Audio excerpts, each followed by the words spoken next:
wala ta'thiman illa qilan salama salama. Nggak ada lagi ucapan-ucapan yang nggak ada manfaat, ucapan-ucapan bermanfaat semua. Nggak ada lagi yang ghibah, gunjing, nggak ada. Kumpul-kumpulan majlis seperti ini. Makanya Imam Sahal At-Tusturi beliau mengatakan, idza aradta an tanzura ila majalisil anbiya fanzur ila majalisil ulama. Kata Imam Sahal At-Tusturi beliau mengatakan, kalau kalian mau lihat majlisnya para nabi nanti di surga, lihat kumpulannya para ulama begini nih. Lihat-lihat begini nih, majlis-majlis seperti ini yang dalamnya ada Al-Quran, hadis, diceritakan orang-orang soleh, diceritakan gimana supaya kita selamat, disebutkan nama Allah, disebutkan nama Nabi Muhammad. Itu majlisnya para nabi nanti di surga. Mudah-mudahan Allah jadikan kita termasuk orang yang duduk di dalamnya. Amin ya rabbal alamin. Ayolah ahbab yang dimulakan oleh Allah.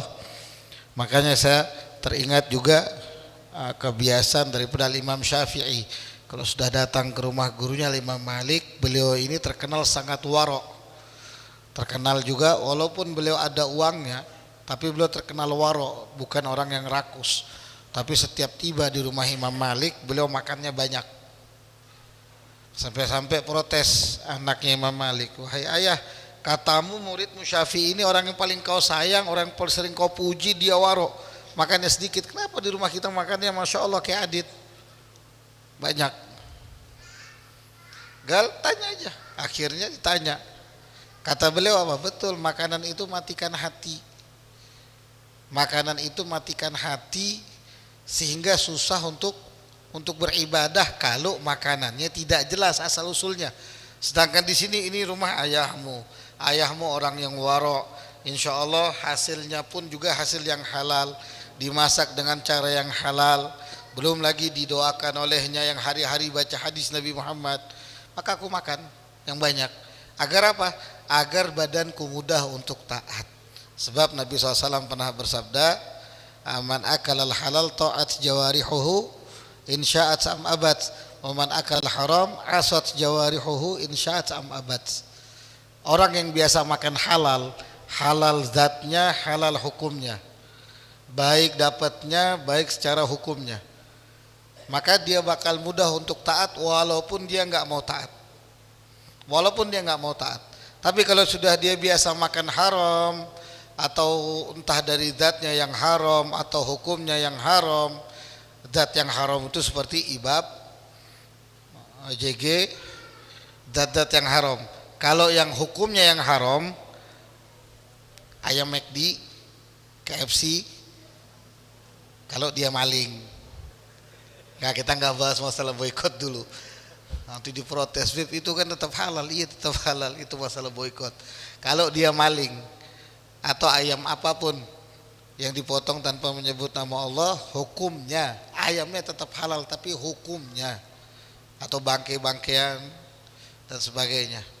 Artinya cara ngedapetin nyakah atau cara nyembelih nyakah, kalau dia kebiasaan makan haram, maka dia bakal susah untuk taat. Walaupun dia pengen taat, nangis-nangis kamu, ya Allah saya pengen taat, minumnya CT, ya, sambil nyabu ngomong sama temennya, kayaknya enak kalau kita bisa naik haji boy. Yang satu lagi, oh, kamu belum sampai ke aku, barusan dari sana. Kapan? Baru aja aku, sebelum kesini aku habis ini dulu, kata dia, habis dari entah dari mana.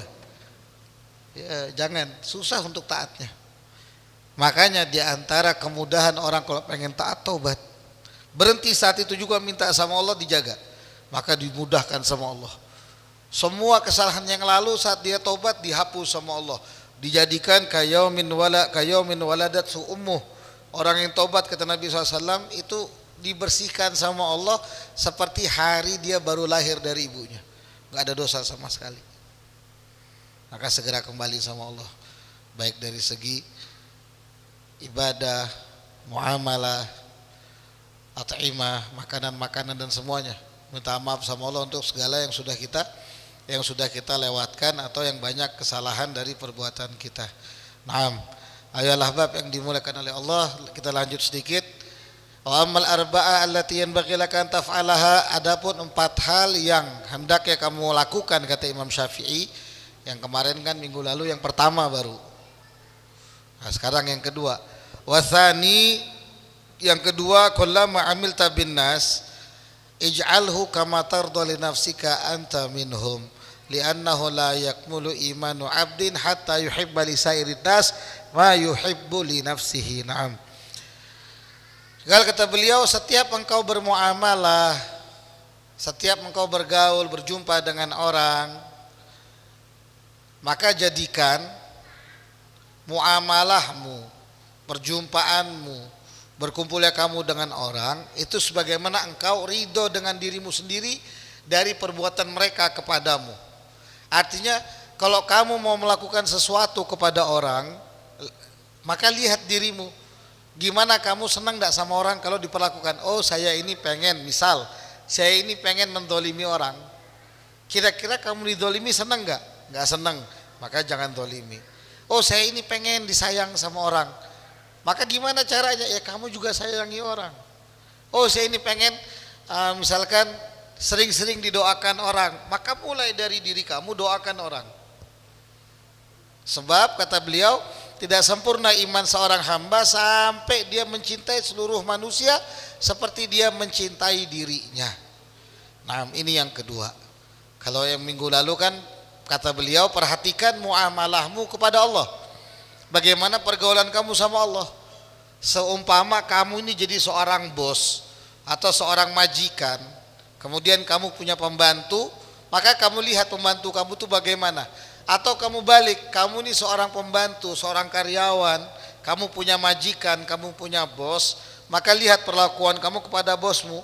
Sedangkan bos yang kamu maksud di dunia itu hanya bos majazi. Allah raja segala raja. Maka perbaiki hubunganmu dengan Allah. Nah, yang kedua kata beliau, kalau kamu pengen selamat, kerjakan patah lini. Yang kedua kata beliau, jadikan muamalahmu kepada sesamamu itu sebagaimana kamu ingin diperlakukan. Kamu pengen diperlakukan baik, baik-baiki manusia. Pengen diperlakukan sopan sama manusia. Pengen orang-orang mulai berakhlak sama kamu, mulailah kamu berakhlak sama orang. Pengen gak digunjing orang, jangan pernah gunjing orang. Pengen gak dipukul orang, jangan pernah mukul orang. Pengen gak dikata-katain orang, jangan pernah ngata-ngatain orang. Jangan sampai malah kamu pengen diperlakukan baik, malah kamu yang gak pernah baik sama orang. Naudzubillah. Apalagi mohon maaf, kadang-kadang orang yang umurnya lebih tua, hati-hati, kadang-kadang dia pengen nuntut dihormati lebih banyak. Maaf, saya gak niat nyindir. Kalau ngeliat Ustaz Arkom ini saya ingat, bukan beliau yang saya sindir, gak ada nyindir sama sekali. Justru saya ingat keberadaan beliau ini kayak sahabat Nabi, namanya Arkom bin Abil Arkom. Orang yang pertama kali menyiapkan rumahnya untuk dakwahnya Nabi Muhammad. Dan Al-Wusta ini pun masjid, termasuk masjid yang pertama yang kita pakai untuk malam Jumat keliling. Nah, ini untuk orang tua yang lainnya. Kadang-kadang nuntut, pengen dihormati sama anak yang lebih muda. Wah, pengen banget dia didahulukan, dielu-elukan. Tapi sama yang muda dia nggak pernah sayang. Dia nggak pernah ngerangkul, tidak memperhatikan, tidak menyayangi, tidak ingin keselamatan bagi yang muda. Ya jangan kaget kalau anak muda ketemu kamu B aja. Sama, jangankan anaknya orang lain, anak kita sendiri. Kalau kita nggak pernah sayang sama mereka, nggak pernah perhatian sama mereka, nggak pernah mikirkan bagaimana mereka selamat untuk di akhiratnya, jangan harap anakmu bisa ngaji atau sholat atau ingat doa untuk kamu. Belum tentu. Bisa jadi dia setiap doa ngangkatnya apa? Ya Allah mafulus, Allah mafulus, Allah mafulus. Nggak mau tahu dia bapaknya di dalam kubur disiksa malaikat, diinjak-injak, dibanting, di smackdown. Nggak mau tahu dia kepala bapaknya dihancurkan kan? Nggak mau tahu. Karena hari-hari dia dari kecil dididik dengan fulus. Allah mafulus, Allah mafulus. Jadi setiap apa yang kamu pengen dapatkan dari orang, mulai dari dirimu sendiri. Pengen didoakan orang, sering-sering doakan orang. Pengen selamat, sering-sering ngasih selamat. Pengen mudah kehidupan kamu, sering-sering bantu orang. Jangan sampai kamu pengennya selamat, pengennya enak, pengennya di dunia sampai di akhirat tuh pokoknya Bib, muda kaya raya, tua foya-foya, mati masuk surga. Pengennya kan begitu. sholatnya nggak pernah, puasanya malas, sodakohnya pelit, matimu sengsara yang ada. Jangan ngehayal kejauhan, maka dimulai dari hal yang kecil tadi dimulai. Habib, saya mau bantu mengikuti sunnah Nabi yang paling kecil apa Habib? Saya nggak bisa kalau sholat berat, puasa apalagi modelan kayak Adit, Ustaz Mundir, saya ini agak susah puasa sunnah. Kami puasa Ramadan saja syukur alhamdulillah selamat terus. Bitaufikillah. Jangan ditanya masalah puasa sunnah. Adit duduk begini aja udah agak lapar katanya. Terus gimana kita mulai? Paling enggak mulai lewat senyum. Masuk masjid kaki kanan, keluar kaki kiri. Ya banyak sekali yang mudah. Sama orang tua cium tangan, berbicara dengan lembut, sopan. Enggak apa-apa, Dit. Itu bisa dimulai dari yang seperti itu.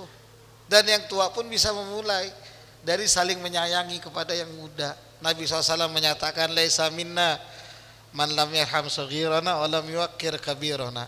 Bukan termasuk golongan kami orang yang tidak menyayangi orang yang muda atau di bawah usianya atau tidak menghormati yang lebih tua. Hormati, hargai yang lebih tua, sayangi yang lebih muda. Jadi jangan sampai kebalik, yang tua maunya dihormati tapi tidak pernah sayang sama yang muda. Yang muda pun mentang-mentang, misalkan dia punya ilmu, naudzubillah, dia masya Allah,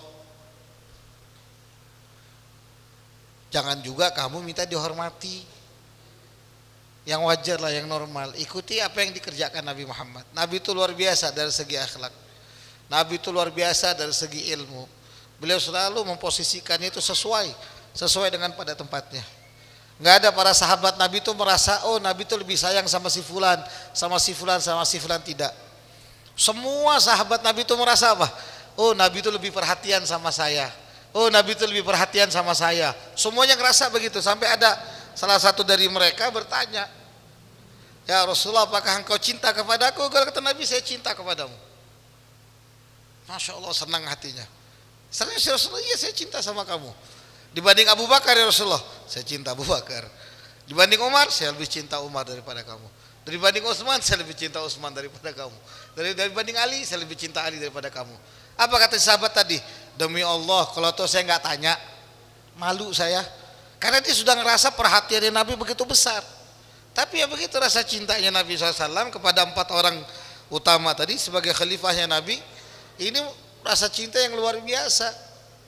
Nah kita pun demikian. Kalau memang pengen kamu disayangi, dicintai, jangan tanya orangnya. Kamu dulu sayangi dia. Pengen punya anak berbakti, bakti sama orang tua kamu. Pengen punya istri solehah, kamunya jadi orang yang soleh. Pengen punya anak yang soleh, kamunya jadi orang tua yang soleh. Ini orang tuanya tidak pernah ngaji, sholatnya males-malesan. Maaf, saya nggak niat nyindir orang tua manapun. Saya anggap di depan saya ini bujang-bujang semua. Walaupun usianya lebih tua dari saya. Sholatnya nggak pernah, ngajinya nggak bisa. Setiap diajak yasin cari yang ada latinnya. Begitu disuruh baca yasin sendiri terbalik, yasa kata dia. Haula wala quwwata illa billah. Kadang-kadang ada yang begitu. Jadi dimulai dari kamu sendiri, mulai dari diri kamu. Jadilah kamu orang yang baik tanpa peduli di mana kamu berada. Harus kamu yang baik. Urusan orang jahat sama kamu biarkan. Orang menggunjing kamu biarkan. Orang gibah kamu biarkan. Orang jahat sama kamu biarkan. Kamunya baik. Nanti Allah temukan kamu sama orang yang lebih baik dari kamu. Kama tazra tahsud kata ulama. Apa yang kamu tanam, ya itu yang bakal kamu petik hasilnya. Gak ada yang lain. Itu yang bakal kamu dapatkan. Kamu tanamnya apa, ya itu yang kamu dapat. Gak ada orang sini ngelempar biji mangga, keluarnya apa? Sawit. Gak ada. Gak ada juga orang yang ngelempar biji sawit, keluarnya apel. Kamu tanam kebaikan, kamu yang dapat. Jangan pikirkan apa kata orang. Sering saya katakan kepada kawan-kawan juga. Jadilah kamu orang yang baik. Jangan peduli sama balasannya orang. Bib, orangnya tetap jahat sama saya nggak apa-apa. Bib, orangnya malah maki-maki saya nggak apa-apa. Bib, orangnya malah ngehina saya nggak apa-apa. Yang penting jangan kamu yang maki, jangan kamu yang jahat, jangan kamu yang zalim. Urusan mereka ya sama Allah. Jadikan kamu orang yang ngebuat mereka selamat. Cukup mereka punya banyak dosa, cukup. Jangan sampai kamu menjadi penghambat mereka dapat ampunannya Allah. Maafkan mereka. Saya nggak pernah ngelarang orang mau marah, silahkan kalau mau marah. Tapi kata Al-Quran, Allah bilang wal kadhimnal ghaidh, orang yang mampu menahan amarahnya. Berarti dia punya marah besar. Misalkan kayak Andre ngelepak Bang Dani. Coba tes dulu Andre. Pak kata Andre kan, abangnya loh jarang kelihatan misalkan di majelis. Atau Jalu kan sebagai ketua parkiran, datang-datang dia ngeliat Bang Dani asal parkir. Pak, abang ini coba parkir yang betul. Kata Bang Dani ini kecoa minta dipitas memang. Tapi ditahan sama Bang Dani, wal kadhiminal ghaidh, ditahan amarahnya. Dia bisa marah, dia mampu untuk ngebalas. Wal afina anin nas, dimaafkan. Ya sudah Jalu, aku minta maaf kata Bang Dani, dia pindah motornya. Wallahu yuhibbul muhsinin. Apa yang didapat orang yang seperti itu? Allah sayang sama dia. Allah cinta sama dia. Allah bakal jadikan dia itu hamba yang dibanggakan oleh Allah di alam semesta raya. Di hadapan para malaikat disebut, Dani Wahyudi menahan amarahnya karenaku, memaafkan karenaku, maka isyhadu ya malaikati. Maka saksikan sama malaikatku, aku cinta sama dia. Gampang, susah, nggak percaya, coba di sini. Nggak, kalau nggak percaya coba aja. Apalagi yang usianya lebih tua, coba aja. Apalagi yang punya pangkat, coba aja. Kita ngeritik Hokage aja penjara siap-siap kok. Itu mau jadi orang yang terbaik itu susah. Mau dapat cintanya Allah itu tidak gampang. Perasaan ego ini yang dikorbankan. Makanya Nabi SAW bersabda, la yu'minu ahadukum hatta yakuna hawah taba'an lima ji'tu bih. Nggak sempurna iman kalian sampai egonya tunduk kepada apa yang aku bawa. Daripada syariat, akidah, akhlak, adab, semuanya. Tundukkan egomu, ikuti apa yang dibawa Nabi SAW. Maka sempurna imanmu, sempurnanya imanmu menjadikan kamu sangat dekat dengan Allah dan Nabi Muhammad. Nggak jauh kalian dari Allah dan Nabi Muhammad. Cara untuk percobaan pertama ya lewat manusia. Kita bermuamalah sebaik-baiknya sama mereka. Nggak mau tahu mereka kayak apa sama kita, terserah. Mereka bohong ya terserah, itu urusan mereka. Yang penting saya maafkan dia ya Allah. Saya nggak mau jadikan dia ini orang yang celaka karena saya nggak mau. Kan sering saya bilang juga, maafkan. Urusan dia dihukum sama Allah itu karena dia sama orang lain, bukan sama kamu. Jadikan kamu ini orang yang nanti di hadapan Allah kamu bisa angkat kepala. Sini kata Allah, irji ila rabbika radiyatan mardiyah, sana kembali kata Allah dalam golongan hamba-hambaku yang ridho dan diridhoi. Fadkhuli fi ibadi wadkhuli jannati, masuk surgaku katanya Allah. Masuk sana surgaku, masuk dalam golongan hamba-hambaku yang kedudukannya tinggi di sisiku. Hakada harusnya. Gal Nabi SAW juga bersabda, la yu'minu ahadukum hatta yuhibba li akhihi ma yuhibbu li nafsihi. Tidak sempurna iman salah seorang dari kalian sampai dia cinta kepada saudaranya sebagaimana dia cinta kepada dirinya. Kamu cinta sama saudaramu, saudara baik dari yang senasab apalagi yang sesama muslim. Kenapa saya katakan apalagi yang sama muslim? Sudah kita sering katakan al-ukhuwah fil Islam, persaudaraan dalam Islam a'dham, itu lebih agung di sisi Allah daripada fin nasab. Apalagi kalau kamu punya saudara kan sama-sama muslim. Saya, kakak saya, adik saya, Habib Hamzah, saudara-saudara saya sama-sama muslim. Maka senasab dan seagama jadilah lebih besar lagi. Faham ya? Artinya kamu harus peduli sama orang muslim dulu. Jangan kebalik. Ini yang dipikirkan kayak apa nanti bulan puasa. Kalau orang muslim puasa, orang-orang kafirnya kayak apa? Mereka Natalan aja gak mikirin kamu kok. Kamu sosokan makan telur asin buat mereka. Bukan begitu namanya telur asin. Urusan kamu udah agamamu, jangan urusan agama mereka. Kita gak ngelarang mereka mau ngerayakan Natal, Tahun Baru, mau ngerayakan apa lagi. Apapun silahkan, kita gak ganggu, gak gaduh. Tapi waktu kamu puasa ya pikirkan saudara kamu. Kayak apa ya tetangga saya ada enggak ya dia buat buka puasa? Apa dia punya kurma ya biar dia dapat sunnah buka puasa? Itu yang harusnya kamu pikirkan. Jangan pikirkan yang lain. Yang paling utama saudara sesama muslimmu dulu. sesama muslimmu. Ingat baik-baik. Nabi punya para sahabat itu dipuji oleh Allah, katanya apa? Muhammadur Rasulullah walladzina ma'ahu asyiddahu 'alal kufar ruhama'u bainahum. Orang-orang yang bersama Nabi itu orang yang tegas sama orang kafir, tapi kasih sayang sesama mereka itu sangat tinggi. Mereka saling mendahulukan antara yang satu dengan yang lainnya. Mereka ninggalkan keluarganya yang masih kufur saat itu cuma untuk menjadi bagian dari Islam bersama Nabi Muhammad. Jangan kamu balik, kamu Nabi bukan, perjuangan tidak ada, gaji telat masuk ngeluh tidak karu-karuan, tagihan telat bayar juga ngamuk-ngamuk, baru mau sosokan telur asin. Jangan dibalik. Peduli dulu sama muslimmu, peduli sama saudara muslimmu, pikirkan makannya mereka, pikirkan bagaimana mereka selamat, pikirkan mereka, doakan mereka. Itu yang utama. Beb, tapi kan Beb kalau dia masuk Islam bagus. Iya, yang luar masuk Islam satu, kamu mengeluarkan 10 orang dari Islam. Bagusnya yang mana? Ini saudara kamu muslim, ada banyak. Kamu berharap orang satu masuk ke dalam Islam, tapi kamu mengeluarkan 10 orang dari Islam. Kamu telantarkan mereka, kamu buruk akhlak sama mereka. Kok kebalik cara pikirnya? Jadi diperbaiki. Kata beliau, kalau pengen selamat kerjakan. Ini yang 4 hal ini yang harus kamu lakukan. Yang kedua, muamalahmu perbaiki, khususnya sesama muslim. Baru nanti kepada orang di luar Islam. Tunjukkan akhlak Islam itu bagaimana. Tunjukkan kepada mereka kita ini peduli kepada semuanya. Bukan cuma yang muslim saja sebenarnya, tapi yang muslim tetap jadi prioritas. Paham ya? Jangan nanti pas ada musibah kata Habib jangan ditolong kalau bukan Islam. Wah, ini sih kacau. Nanti orang bikin rusak nama Islam, bukan nama yang rusak.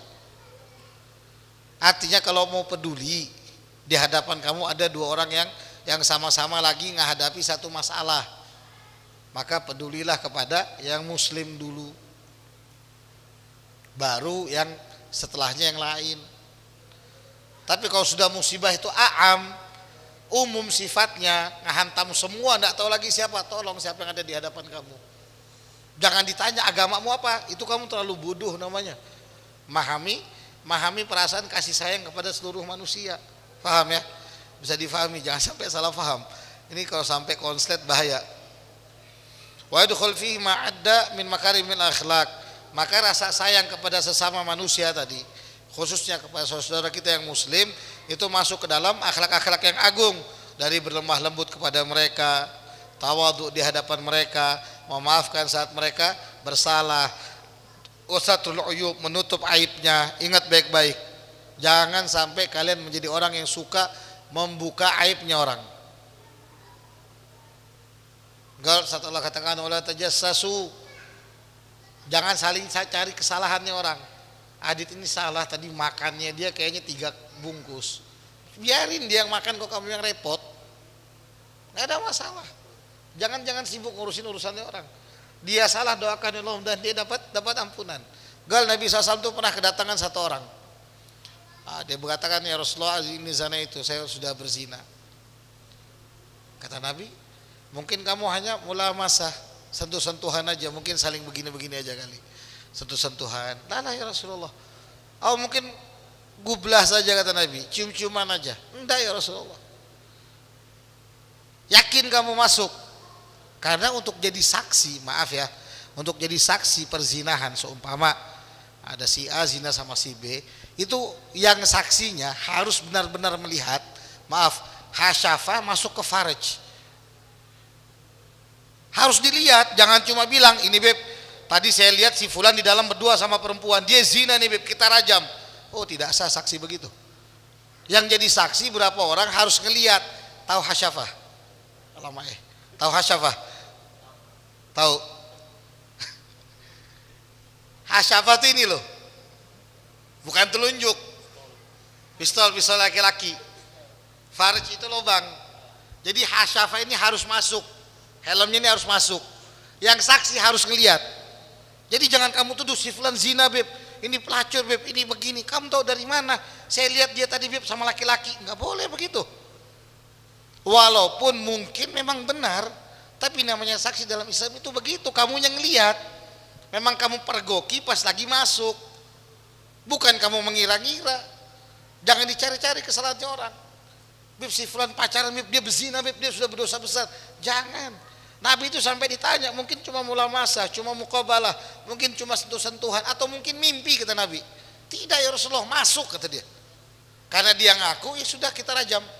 Namanya orang sudah berumah tangga, atau jandun, gak tahu, duda. Begitu mau dirajam, hilang kabur, dia takut. Gak kata sahabat Rasulullah, dia kabur, biarkan dia tobat kepada Allah, biarkan. Begitu cara Nabi Muhammad. Jadi jangan dicari aibnya orang. Nanti dicari lagi aibnya, Anda ini jangan-jangan tidak suka perempuan lagi. Kok saya tidak pernah lihat dia jalan sama perempuan. Seumpama padahal dia ini lagi ngejaga dirinya biar tidak menyentuh perempuan yang bukan mahram. Ini contoh seumpama. Enggak, Beb, itu temannya dia laki-laki semua. Ya mungkin dia ngejaga matanya. Oh, bagus, justru orang kayak Andre itu bagus. Yang aneh ini kalau ngelihat kayak Jalu, isi kontaknya kayak kos-kosan wanita.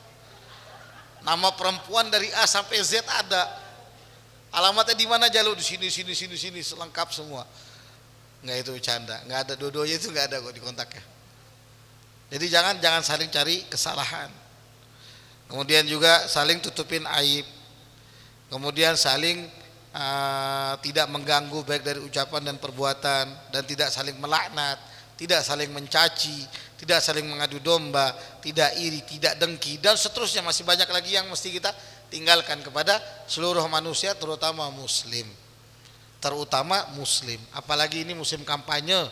Saya pesan baik-baik, orang yang tidak berseberang, yang tidak sama kalian pilihannya. Seumpama kalian pilihnya paslon nomor 1, sedangkan Adit pilihnya paslon nomor 2, Andre pilih paslon nomor 3. Jangan saling mencaci, terlebih sesama muslim. Gal kata Nabi SAW, sibabul muslim fusuk. Kalau sudah orang terbiasa ngecaci orang muslim, itu menyebabkan kefasikan. Cacat syahadat kamu di hadapan Allah, kecuali kamu tobat benar-benar, minta ampun sama Allah. Itu dimasukkan orang-orang yang fasik. Dia nggak pernah dosa apa-apa kecuali maki orang muslim aja. Kata Nabi, sibabul muslim fusuk wa qitaluhu kufrun. Dan ngebunuh orang muslim dengan sengaja itu bisa menyebabkan kekafiran atau keluar daripada Islam. Apalagi kalau kamu yang ngebunuhnya. Ini orang bagusnya dimatikan aja, Beb. Siapa si fulan? Siapa dia? Muslim. Iya, hati-hati. Udahlah, stop sudah yang begitu. Kalau memang kamu tidak suka sama dia, doakan yang baik. Contoh, seumpama nih anak tidak suka sama si fulan. Ya Allah, Engkau sayangilah si fulan ini, ya Allah, panggil dia sekarang juga ya Allah ke hadiratmu. Sayangi dia ya Allah. Enggak apa-apa. Ketika kita minta dia disayangin langsung. Bapak minta langsung. Kasihan dia ya Allah, ibunya juga enggak bisa mangku dia lagi, Engkau aja yang mampu mangku dia ya Allah. Panggil dia ke pangkuanmu ya Ilahi. Selesai, kan bagus doanya. Daripada kamu sumpah-sumpahin, kau maki-maki, neraka, jahanam, bisal masir. Doakan yang baik. Ya Allah, mudah-mudahan dia Engkau rahmati, Engkau sayangi, Engkau panggil dia sekarang juga ya Allah. Selesai. Ya kalau pas umpama dikabulkan ya alhamdulillah. Alhamdulillah. Wa bil jumlah kullu ma'amil min ghairika fi haqqika fadharda anhu wa takun biha farahan usun fa'ala fi haqqi ghairika hatta yakuna imanuka imanan kamilan. Ayaghfir bil hadzal ma'na qawlu Ali radhiyallahu anhu. Naam, kata beliau, akhirnya kesimpulannya, semua muamalah dari orang lain kepadamu, dari semua bergaul sama kamu, bermuamalah, berbuat, berucap, dan kamu senang ridho, maka perlakukan juga begitu orang lain. Jangan sebaliknya. Orang baik sama kamu, malah mulutmu nggak baik sama mereka. Orang sayang sama kamu, kau malah benci sama mereka. Orang malah jaga kamu, kau malah nggak ngejaga mereka. Kalau kamu senang, maka lakukan orang begitu juga. Lakukan begitu juga. Sebagaimana Sayyidina Ali mengatakan, tuba liman syaghalahu aibuhu an uyubin nas wa tuba liman lazima baitahu akala gutahu washtaghala bi ta'ati wa baka ala khati'ati fa kanat nafsu fi syughlin wan nas minhu fi rahah. Naam. Kata Sayyidina Ali, berbahagialah orang yang sibuk mikirkan aibnya sendiri daripada aibnya orang lain. Dia ngelihat misalkan, oh saya ngelihat Andre jalan sama perempuan, astagfirullah ya Allah, dulu saya sering begitu. Jadi dia ingat sama aibnya sendiri, dia tidak mau lagi ngurusin orang. Ya Allah, dulu saya pernah begini, dulu pacar saya banyak. Apalagi yang tampang-tampang anak Kartika dulunya, yang tahun 80-an kayak Bang Dani. Udahlah, banyak dulu ceweknya. Muka-muka playboy, kayak Asep. Jadi sebelum dia ngurusin orang, urusin dulu urusannya sendiri. Wah, kamu ini udah dicari cewek, udah biarkan aja. Biarkan aja. Urusi aibnya sendiri. Urusi kesalahanmu sendiri. Oh, si Andre ini suka pacaran, iya kamu juga suka kan? Iya sih. Ya sudah, sama-sama suka pacaran. Karuan kamu urus dirimu sendiri. Hitungin aibmu berapa, hitungi kesalahanmu berapa. Hitungi, oh dosa saya sekian banyak. Akhirnya apa? Dia berbahagia, beruntung, lazimahul bait. Dia diam di rumahnya aja. Makan seadanya. Dia jadi punya sifat qanaah, berbicara secukupnya. Dia menangis atas kesalahannya. Akhirnya dia sibuk dengan dirinya, orang tenang dari gangguannya. Begitu harusnya. Mudah-mudahan yang jadi contoh ini Allah angkat derajatnya semua. Ada Adit, Jalu tadi itu, Andre, Bang Dani, Asep, siapa lagi yang mau jadi contoh? Ustaz Mundir. Ustaz Mundir ini playboy juga. Jangan salah. Playground lagi. Lebih besar dianya. Kalau yang lain satu perempuan, beliau bisa bawa langsung 6. Saking playgroundnya, tempat mainannya anak-anak perempuan. Mudah-mudahan jadi penambah semangat kita untuk lebih dekat sama Allah, lebih dekat sama Nabi Muhammad, dan mudah-mudahan mata kita menjadi mata yang selalu mandang semua orang itu baik, mata yang selalu mandang semua orang itu lebih baik dari kita, dan mudah-mudahan mata kita ini termasuk mata yang bisa menilai diri sendiri daripada menilai orang lain. Allah selamatkan kita dunia dan akhirat, amin ya rabbal alamin. Sebelum kita tutup, sama-sama kita baca sholawat busyra dengan niat, apapun niat yang antum semua niatkan, khususnya sebagaimana niat guru kita bin Abu Hasan Baharun, dan juga sebagaimana niat orang-orang tua kita terdahulu dan guru-guru kita terdahulu dalam baca Nabi Muhammad SAW, juga dengan niat kita hadiahkan pahalanya untuk orang tua kita, guru-guru kita yang telah wafat, juga semua tetangga saudara-saudara kita, Ustaz Syarifah Masad, Abi Abu Bakar, dan juga untuk Al-Habib Mundir bin Fatal Musawa, dan juga dengan niat apapun yang kita hajatkan, mudah-mudahan diijabah oleh Allah Subhanahu wa taala.